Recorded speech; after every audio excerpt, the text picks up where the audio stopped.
devons interdire l'importation des produits qui ne sont pas conformes à la réglementation française.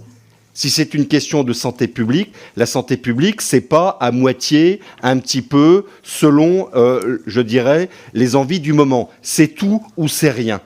C'est tout ou c'est rien. Donc nous avons aujourd'hui cette problématique qui tue à petit feu nos agriculteurs. Ils se plaignent de ne pas pouvoir utiliser certaines molécules que leurs voisins polonais, espagnols, italiens peuvent utiliser. Et je ne parle pas des Brésiliens, des Argentins ou des Chiliens. Alors soyons cohérents, c'est la raison pour laquelle je vous demande de voter cet amendement qui dit très simplement il est interdit d'importer, de proposer à la vente ou de distribuer à titre gratuit en vue de la consommation humaine ou animale des denrées alimentaires ou produits agricoles pour lesquels il a été fait usage de substances interdites sur le territoire français. Je crois que c'est simple, limpide, clair. Je ne peux pas aujourd'hui vous laisser aller dans cette direction qui est une impasse. Et pour tout vous dire, je souhaiterais, et je pense que les débats se trouveraient apaisés, que ces questions soient gérées au niveau de l'Union européenne, précisément pour garantir une forme d'équité entre les différents pays de l'Union. Tout d'abord, le juriste va s'effacer devant le citoyen. La santé, ça se discute ou ça se discute pas? Ça, c'est le premier point.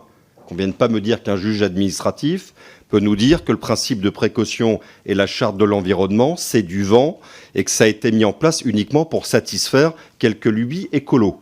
Où est la vérité scientifique et médicale sur ce point? Premier élément. Deuxième élément, Madame la Ministre, c'est un sujet que nous traitons ensemble depuis plusieurs années maintenant.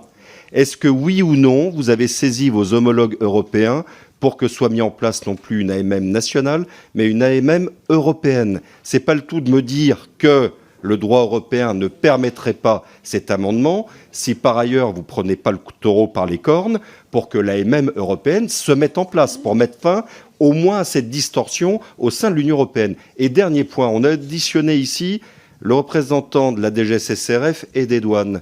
Ils nous ont clairement indiqué qu'avec les moyens qui sont les leurs, pas plus de 2% des volumes importés dans le cadre des traités de libre-échange seront contrôlés.